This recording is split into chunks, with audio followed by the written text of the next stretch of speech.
गानों में आप सभी का स्वागत है। नैम्बो बैम्बो का भी नमस्कार। दोस्तों, अपने वादे के अनुसार हम आपके लिए फिर लेकर आए हैं नैनो का संसार, यानी द वर्ल्ड ऑफ नैनो। दोस्तों, कल्पना कीजिए कि आप किसी ऐसी जगह हैं जहां ना तो कोई टेलीफोन है, ना तो पीसी हो, और आपको एक अर्जेंट फोन करना है। आपके पास मोबाइल तो है, लेकिन उसकी बैटरी लो है। वहां पे रिचार्ज करने का कोई साधन नहीं है। अब ऐसी सिचुएशन में आपका काम बनाएगी नैनो टेक्नोलॉजी से बनी नैनो बैटरीज। यही नहीं दोस्तों, नैनो टेक्नोलॉजी से बनेंगे ऐसे सोलर सेल जिन्हें चाहे तो आप कपड़े की तरह लपेटकर अपनी बैग में रख सके, या जरूरत पड़ने पर चादर की तरह बिछाकर उससे ऊर्जा प्राप्त कर सके और अपने इलेक्ट्रिक और इलेक्ट्रॉनिक उपकरण चला सके। तो दोस्तों, आज का हमारा विषय है एनर्जी, यानी कि ऊर्जा। ऊर्जा या एनर्जी के दो स्रोत हैं, परंपरागत ऊर्जा स्रोत और अपरंपरागत या नए ऊर्जा स्रोत। नैनो टेक्नोलॉजी दोनों ही क्षेत्रों में क्रांतिकारी बदलाव लाकर नए नए साधन विकसित कर रही है, जो वातावरण को प्रदूषित किए बिना हमें ढेर सारी ऊर्जा दे सकेंगे। नैनो टेक्नोलॉजिस्टों ने प्लास्टिक के ऐसे सोलर सेल बनाने में भी कामयाबी पाई है जो बादलों से भरे दिन में भी सूर्य के प्रकाश से विद्युत बना सकते हैं। यानी ये सूर्य की अदृश्य किरणों अर्थात इंफ्रारेड रेस को ऊर्जा में बदल सकते हैं। इस सोलर सेल के ऊर्जा उत्पन्न करने वाले उपकरण प्लास्टिक पर पेंट की तरह स्प्रे करके लगाए जाएंगे, ताकि ये आसानी से एक पोर्टेबल इलेक्ट्रिसिटी डिवाइस का काम दे सकें। यही नहीं, अब आपके शर्ट को भी सोलर शर्ट बनाया जा सकता है। इस शर्ट को पहनने के बाद आपका सेल फोन और दूसरे वायरलेस उपकरण शर्ट द्वारा चार्ज होते रहेंगे। सूर्य की धूप में हमारी जरूरत से 10,000 गुना ज्यादा ऊर्जा मौजूद रहती है। धरती के 0.1% हिस्से में यदि प्लास्टिक सोलर फार्म जैसी विद्युत व्यवस्था विकसित की जा सके, तो हमें विद्युत उत्पादन के लिए किसी और स्रोत की जरूरत ही न पड़े। ये बिजली अन्य स्रोतों के मुकाबले बेहद सस्ती भी होगी। क्या आप जानते हैं कि हमें सूर्य का केवल आधा प्रकाश ही नजर आता है और आधा अदृश्य इंफ्रारेड किरणों के रूप में होता है। मौजूदा प्लास्टिक सोलर सेल सूर्य की विजिबल रोशनी का ही उपयोग कर सकते हैं, लेकिन अब नैनो टेक्नोलॉजी की मदद से पहली बार ये मुमकिन हुआ है कि नैनो प्लास्टिक सेल अब अदृश्य इंफ्रारेड किरणों से भी बिजली बना सकेंगे। नैनो टेक्नोलॉजिस्टों ने खास ढंग से डिजाइन किए हुए नैनो पार्टिकल्स को पॉलीमर के साथ मिलाकर ऐसा प्लास्टिक बनाया है जो इंफ्रारेड किरणों में भी ऊर्जा का पता लगा सकता है और उसे उपयोग में ला सकता है। ये नया प्लास्टिक सेल सूर्य की 30% रेडिएंट एनर्जी का उपयोग कर सकेगा, जबकि अब तक बने अच्छे से अच्छे सोलर सेल सूर्य की केवल 6% एनर्जी ही उपयोग में ले पाते हैं। नैनो टेक्नोलॉजिस्ट ने सैनिकों के लिए फ्लेक्सिबल सोलर पैनल से बने ऐसे टेंट्स और यूनिफॉर्म बनाने में कामयाबी हासिल की है जो युद्ध के क्षेत्र में पोर्टेबल पावर सोर्स की तरह काम कर सके। नैनो टेक्नोलॉजिस्ट सैनिकों के बैकपैक और तंबुओं के ऊपर फ्लेक्सिबल सोलर पैनल चढ़ाने की कोशिशों में जुटे हैं। सोलर पैनल वाले टेंट प्लास्टिक पर बारीक सिलिकॉन फिल्म चढ़ाकर बनाए जाएंगे और आराम से 1 किलोवाट बिजली पैदा कर सकेंगे, जो उनके तंबू में रखे पंखों, रेडियो, वायरलेस और कंप्यूटर लैपटॉप चलाने के लिए पर्याप्त होगी। टिटेनियम नैनो ट्यूब्स और नेचुरल डाई से बने सोलर सेल सोलर एनर्जी के उत्पादन के लिए काफी सस्ते और किफायती साबित हो सकते हैं। अब ऐसे डाई सेंसिटिव सोलर सेल बनाने की दिशा में ध्यान दिया जा रहा है, जो नैनो पार्टिकल्स और विभिन्न रंगों द्वारा बनाए जाएंगे। नैनो टेक्नोलॉजिस्टों ने डाई सेंसिटिव सोलर सेलों में टिटेनियम नैनो ट्यूब्स इस्तेमाल करके प्रारंभिक चरण में ही सौर ऊर्जा के 30% भाग से बिजली बनाने में कामयाबी पा ली है।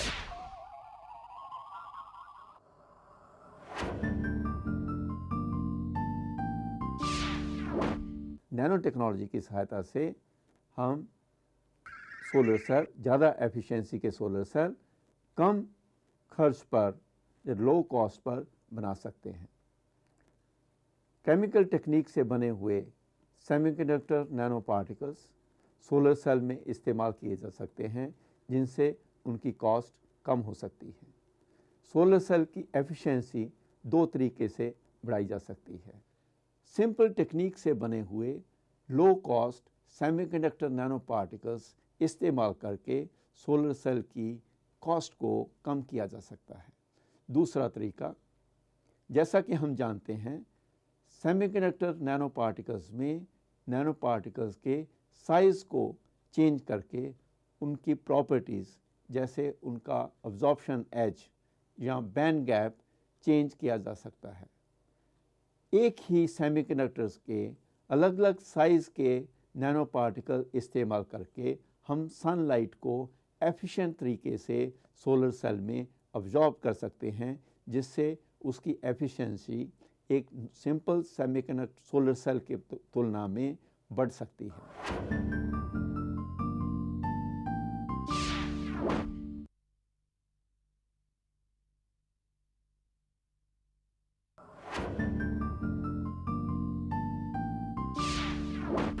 तो चलिए अब देखते हैं ऊर्जा उत्पादन के क्षेत्र में नैनो टेक्नोलॉजी और क्या-क्या करिश्मे करने जा रही है। परंपरागत सोलार सेल सिलिकॉन के वेफर नुमा टुकड़े लेकर बनाए जाते थे। नैनो टेक्नोलॉजी ने बिल्कुल अलग रास्ता अपनाया। उन्होंने एक कांच के टुकड़े पर फ्लोरीन डोप्ड टिन ऑक्साइड की कोटिंग करके उस पर टिटेनियम छिड़क दिया। नैनो टेक्नोलॉजिस्ट फिलहाल 500 नैनोमीटर मोटी टिटेनियम लेयर बना सकते हैं। उन्होंने इस परत को हल्के इलेक्ट्रिक करंट के साथ एसिडिक बाथ देकर एनोडाइज किया, जिससे titanium dioxide nano tube array करीब 360 नैनोमीटर तक उभर आई। इसके बाद ट्यूब्स को ऑक्सीजन में तपाया गया ताकि वो पारदर्शी बन जाएं। फिर इस नैनो ट्यूब एरे पर डाई से कोटिंग की गई। डाई कोटिंग किए गए नैनो ट्यूब्स नेगेटिव इलेक्ट्रोड बनाते हैं और एक पॉजिटिव इलेक्ट्रोड आयोडाइज्ड इलेक्ट्रोलाइट से युक्त सेल को सील कर देता है। जब कांच से होकर सूर्य की किरणें इस पर पड़ती हैं, तो डाई मॉलिक्यूल्स पर ऊर्जा गिरती है और एक इलेक्ट्रॉन मुक्त होता है। जब ये और अन्य इलेक्ट्रॉन ट्यूब से बाहर नेगेटिव इलेक्ट्रोड की ओर बढ़ते हैं, तो करंट बहता है। डे टू डे लाइफ में हम कई ऐसे उपकरणों का प्रयोग करते हैं जो बैटरीज पर चलते हैं, लेकिन क्या आप जानते हैं कि ये बैटरीज काम कैसे करती हैं? बैटरियों में मेटल इलेक्ट्रोड्स होते हैं जो इलेक्ट्रोलाइट नामक केमिकल पर टिके होते हैं। बैटरी चालू करने पर इन इलेक्ट्रोलाइट्स में प्रतिक्रिया उत्पन्न होती है और इलेक्ट्रोड से इलेक्ट्रॉन प्रवाहित होने लगते हैं, यानी बिजली प्रवाहित होने लगती है। आपने एक अजीबोगरीब बात जरूर नोट की होगी कि बैटरीज रखे रखे भी कमजोर पड़ जाती है, भले ही आपने उसका इस्तेमाल न किया हो। क्या आप जानते हैं कि इसकी वजह क्या है? इसकी वजह है बैटरी से पावर ड्रेन होना। साधारण बैटरियों में सारे केमिकल्स एक साथ मिले होते हैं, जिसके कारण उनमें निरंतर प्रतिक्रिया जारी रहती है। परिणाम स्वरूप पावर ड्रेन होता रहता है। अब नैनो टेक्नोलॉजिस्ट ऐसी बैटरियां बनाने के प्रयास में जुटे हुए हैं जिनके भीतर केमिकल्स आपस में मिले हुए ना हो, यानी कि जब तक बैटरी को ऑन नहीं किया जाएगा, उनके भीतर किसी भी तरह का केमिकल रिएक्शन नहीं होगा। और इतना ही नहीं, 20-25 सालों तक पड़े रहने के बावजूद ये वैसी की वैसी रहेगी। ये कार्य नैनोग्रास के माध्यम से संभव हो सकेगा। इस नैनोग्रास की पत्तियां मनुष्य के बाल से 1000 गुना बारीक होंगी। नैनोग्रास के डंठलों द्वारा बैटरी की सतह पर इलेक्ट्रोलाइट्स की बूंदें छोड़कर ऊर्जा बनाने की प्रक्रिया शुरू की जाएगी। उपकरण को ऑन करने तक न ऊर्जा बनेगी न खर्च होगी, किंतु उपकरण ऑन होते ही इलेक्ट्रोलाइट्स की बूंदें नैनोग्रास की जड़ पर पहुंचकर केमिकल रिएक्शन करेंगी और ऊर्जा उत्पन्न होने लगेगी। बैटरी चलाने के लिए आवश्यक है कि इलेक्ट्रोलाइट और इलेक्ट्रोड एक दूसरे को स्पर्श करें, तभी केमिकल रिएक्शन होगा। यहाँ पर चूंकि दोनों एक दूसरे को स्पर्श नहीं करते, इसलिए केमिकल रिएक्शन नहीं होता और बैटरी का क्षय भी नहीं होता। मगर ज्यों ही आप तरल को नीचे की ओर छोड़ने लगते हैं, तो ये नैनोग्रास की जड़ को भिगोना शुरू करता है। परिणाम स्वरूप केमिकल रिएक्शन आरंभ हो जाता है और बिजली बनने लगती है। ये नैनो बैटरीज आपके बंद सेल फोन को दोबारा चला सकेंगी। इतना ही नहीं, कई सारे इलेक्ट्रॉनिक उपकरणों की बैटरीज खत्म हो जाने के बाद भी इन नैनो बैटरीज के जरिए इन्हें बहुत देर तक चलाया जा सकेगा।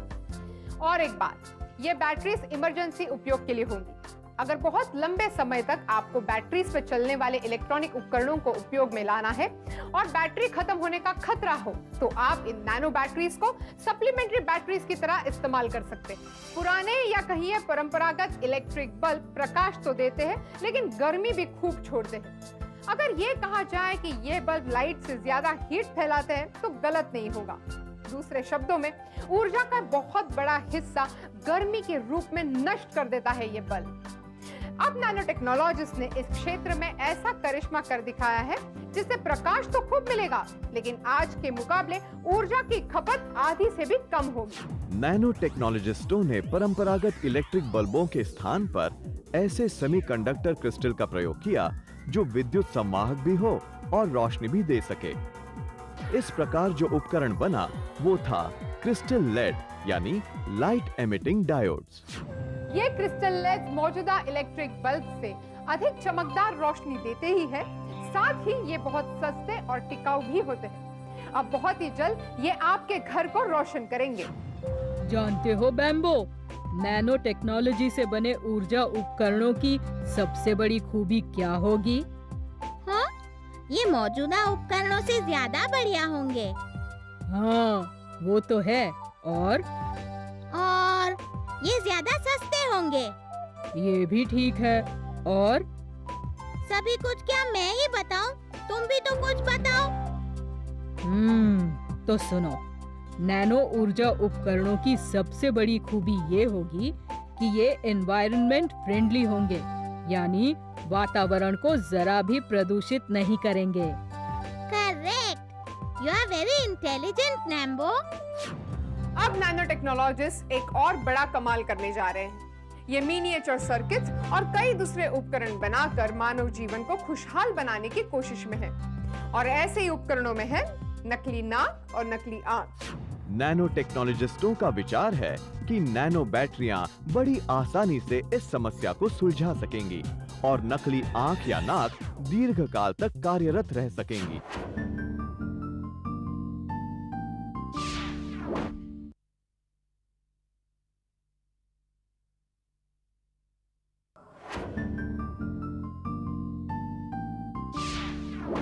दोस्तों, पेट्रोल और डीजल जैसे फ्यूल दिन ब दिन महंगे और दूभर होते जा रहे हैं। ये प्रदूषण फैलाते हैं जो सेहत के लिए हानिकारक सिद्ध होता है। अब नैनो टेक्नोलॉजिस्ट ईंधन का कोई दूसरा विकल्प खोजने के प्रयास में है। इन विकल्पों में एक है हाइड्रोजन फ्यूल सेल। आम बैटरीज के मुकाबले हाइड्रोजन फ्यूल सेल ऊर्जा को अधिक प्रभावशाली ढंग से संग्रहित रख सकते हैं। ये गैसोलीन जैसी चीजों से दुगनी ज्वलनशीलता रखते हैं और वेस्ट के रूप में थोड़ा सा पानी छोड़ते हैं। सबसे मजे की बात यह है कि इन्हें बनाने और चलाने में कम खर्च आता है। अरे तब तो सारी कारों को हाइड्रोजन फ्यूल सेल आधारित बना देना चाहिए। ये इतना आसान नहीं है बैम्बो। सबसे बड़ी समस्या ये है कि इतनी अधिक मात्रा में हाइड्रोजन लाएं तो लाएं कहां से? क्यों? क्या धरती पर हाइड्रोजन की कमी है? नहीं, दुनिया में सबसे ज्यादा मात्रा में अगर कोई पदार्थ है तो वो हाइड्रोजन ही है, मगर ये अन्य पदार्थों के साथ मिला हुआ है, जबकि फ्यूल सेल के लिए जरूरत होती है शुद्ध हाइड्रोजन की। ओह, फिलहाल अधिकांश हाइड्रोजन प्राकृतिक गैस के अणुओं को तोड़कर बनाई जाती है। ये खर्चीली तो है ही, साथ ही इसमें अत्यधिक मात्रा में प्राकृतिक गैस भी खर्च हो जाती है।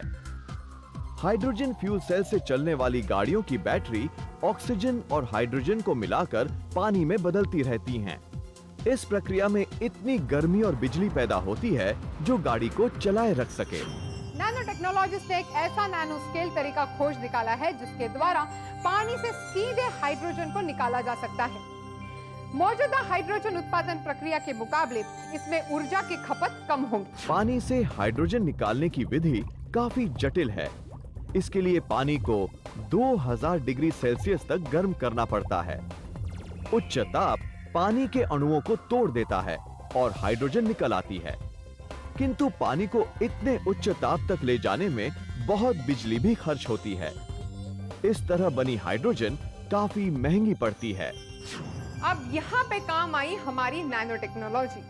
नैनो टेक्नोलॉजिस्ट ने पाया कि डिफेक्टिव कार्बन नैनोट्यूब्स के प्रयोग द्वारा पानी के कणों को तोड़कर हाइड्रोजन प्राप्त करना कंपैरेटिवली आसान तरीका साबित हो सकता है। नैनो ट्यूब में स्वाभाविक ढंग से आने वाले दोषों के कारण इनमें केमिकल रिएक्शन की मात्रा बढ़ जाती है, जिससे पानी के ऑक्सीजन और हाइड्रोजन अणु अलग हो जाते हैं। असल में जिन अणुओं से ये नैनो ट्यूब बनते हैं वही अपूर्ण होते हैं। इनमें कार्बन एटम नेटवर्क कई जगहों पर टूटा हुआ होता है। परिणाम स्वरूप इनमें ऐसी प्रतिक्रिया होती है। यहाँ एक बात और समझ लें। आमतौर पर कार्बन नैनोट्यूब्स में जब केमिकल रिएक्शन की बात कही जाती है तो हम समझ लेते हैं कि ये रिएक्शन परफेक्टली फॉर्म नैनोस्ट्रक्चर्स में है, लेकिन ऐसा नहीं होता। ये रिएक्शंस केवल दोषपूर्ण कार्बन नैनोट्यूब्स में ही होती है। परफेक्टली फॉर्म कार्बन नैनोट्यूब्स में कोई प्रतिक्रिया नहीं होती। नैनो टेक्नोलॉजिस्टों ने कई महीनों तक पानी के गुणों का अध्ययन किया। उन्होंने ये भी पाया कि पानी के मॉलिक्यूल को तोड़ने के लिए इसे उच्च ताप में ले जाने की प्रक्रिया में जितनी बिजली खर्च होती है, उसके मुकाबले डिफेक्टिव कार्बन नैनोट्यूब इस्तेमाल में लाने पर बहुत कम बिजली खर्च होगी। यानी हम पुरानी पद्धति के मुकाबले अब बहुत सस्ते में हाइड्रोजन प्राप्त कर सकेंगे और दुनिया से ऊर्जा का संकट खत्म कर सकेंगे। हाइड्रोजन निकालने के काम में ही नहीं बल्कि हाइड्रोजन संग्रहित करने के कार्य में भी नैनो टेक्नोलॉजी हमारी मदद कर सकती है। चलिए देखें कैसे। नैनो टेक्नोलॉजी इस काम में केजी स्ट्रेटजी या पिंजरा नीति प्रयोग में ला रही है। इसके तहत जिंक बेस्ड बॉक्सेस वाले नैनो स्केल स्कैफोल्डिंग्स बनाए जाएंगे जो हाइड्रोजन को अपने प्रकोष्ठों में संग्रहित रख सकेंगे। न्यूट्रॉन बीम्स को सलाई की तरह प्रयुक्त करके वैज्ञानिक ये मालूम कर सकते हैं कि जिंक और ऑक्सीजन क्लस्टर में हाइड्रोजन कहां पर मेटल ऑर्गेनिक फ्रेमवर्क या MOF बनाता है। इसे MOF-5 भी कहते हैं। इस विशिष्ट पदार्थ यानी MOF-5 में 4 डॉकिंग साइट्स होती हैं। साथ ही बारीक नैनो पिंजरों का एक आश्चर्यजनक 3 डायमेंशनल नेटवर्क होता है जो दूसरी साइट के हाइड्रोजन से भर जाने के बाद बनता है। इस प्रयोग ने सिद्ध किया है कि हाइड्रोजन के भंडारण और वितरण में इस MOF मटेरियल का उपयोग किया जा सकता है। ये ड्राइविंग के बीच भी कुशलतापूर्वक कार्य कर सकता है। इससे ये बात भी सामने आती है कि हाइड्रोजन नैनो केजेस को आपस में जोड़ने के लिए MOF को कीली की तरह प्रयुक्त करके असाधारण गुणों वाली क्वांटम कन्फाइनमेंट बनाई जा सकती है। इसमें हाइड्रोजन का अधिकांश भाग जिंक और ऑक्सीजन के उन प्रकोष्ठों में स्थित रहता है जो एक नैनोमीटर नाप के बारीक बॉक्स जैसे होते हैं। देखा आपने, अब नैनो टेक्नोलॉजी की मदद से आप हाइड्रोजन जैसी हल्की गैस को भी कैद करके रख सकते हैं। यही नहीं, इसके मॉलिक्यूल्स को आप वैसे ही संभाल कर रख सकते हैं जैसे किसी पेटी में आप सेब या नारंगिया संभाल के रखते हैं। क्यों, है ना अनोखी बात? अनोखी बात नहीं, बहुत ही करिश्माई सी बात है ये। नैनो टेक्नोलॉजी की ज्यादातर चीजें ऐसी ही करिश्माई और जादुई होती हैं। और उनके बारे में हम आगे भी लगातार आपको बताते रहेंगे। बस आप नियमित रूप से हमारा ये कार्यक्रम देखते रहिए। क्यों बैम्बो? करेक्ट नैम्बो। अपने अगले सेगमेंट में हम मिलेंगे प्रोफेसर ज्ञानी से, जो हमें देंगे अलग अलग विषयों पर नई नई जानकारियाँ।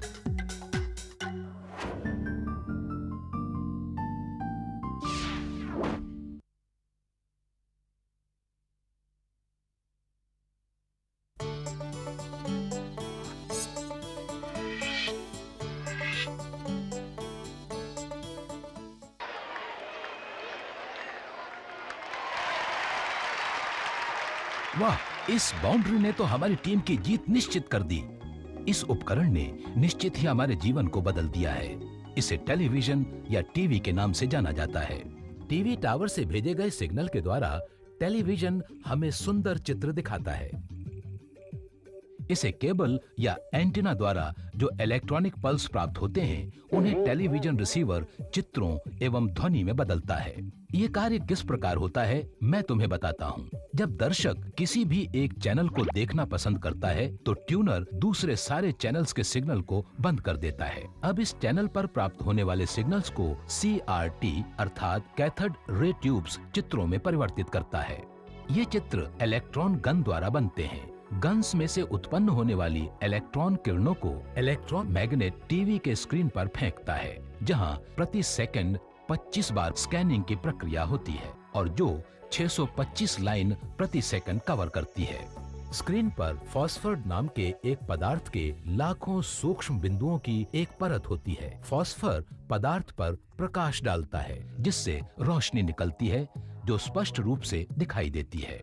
ये 3 रंगों के ग्रुप में होती है, नीली, हरी एवं लाल। किरणें स्क्रीन के सूक्ष्म छिद्रों में से गुजरते हुए उचित रंग निर्धारित करती हैं और उसी फॉस्फर बिंदु पर गिरती है जो उसके अनुरूप होता है। अब हमारा मस्तिष्क इन इंद्रधनुषी रंगों को एकत्र करता है और उसे एक चित्र के रूप में पूर्ण करता है। अच्छा, अब अगले हफ्ते तक के लिए आज्ञा। और अब वक्त है सवाल जवाब का। कॉन्टेस्ट नंबर 9 में पूछे गए प्रश्न का सही जवाब है ए, डायबिटीज। और इसका सही उत्तर भेजने वाले 5 विजेताओं के नाम इस प्रकार हैं: मोनू कुमार पटना बिहार से, आकाश गुप्ता भोपाल मध्य प्रदेश से, दर्शन सरोडे नागपुर महाराष्ट्र से, अक्षय मिश्रा पालम नई दिल्ली से और भावना आशानी उदयपुर राजस्थान से। सभी विजेताओं को विज्ञान प्रसार की ओर से ड्रीम 2047 का 1 वर्ष का मुफ्त सब्सक्रिप्शन व विज्ञान प्रसार की पुस्तकें दी जा रही हैं। इनके अलावा 10 और विजेताओं को सांत्वना पुरस्कार भेजे जा रहे हैं। हमारा आज का सवाल है, डाई सेंसिटिव सोलर सेल से सौर ऊर्जा के कितने भाग को विद्युत ऊर्जा में बदला जा सकता है? ए 10%, बी 15% या सी 30%। आपका जवाब हमें 10 दिन के अंदर इस पते पर मिल जाना चाहिए। विज्ञान प्रसार C24 कुतुब इंस्टीट्यूशनल एरिया नई दिल्ली 110016। आप हमें ईमेल भी कर सकते हैं। हमारा ईमेल आईडी है contest@vignanprasar.gov.in। अगर आपके पास कोई सुझाव है तो आप हमें ज़रूर भेजिए या ईमेल कर सकते हैं info@vignanprasar.gov.in पर।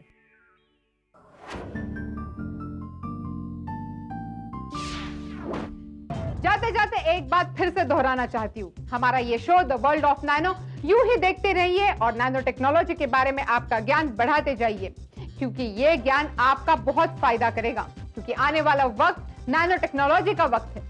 तो अब इजाजत दीजिए, फिर मिलेंगे अगले हफ्ते इसी दिन इसी समय। तब तक के लिए नमस्कार। वर्ल्ड ऑफ नैनो यानी नैनो का संसार। और हमारा नमस्कार। अपने अगले अंक में हम आपको बताएंगे कि किस प्रकार नैनो टेक्नोलॉजी ऑटोमोबाइल्स के क्षेत्र में आश्चर्यजनक परिवर्तन लाने वाली है।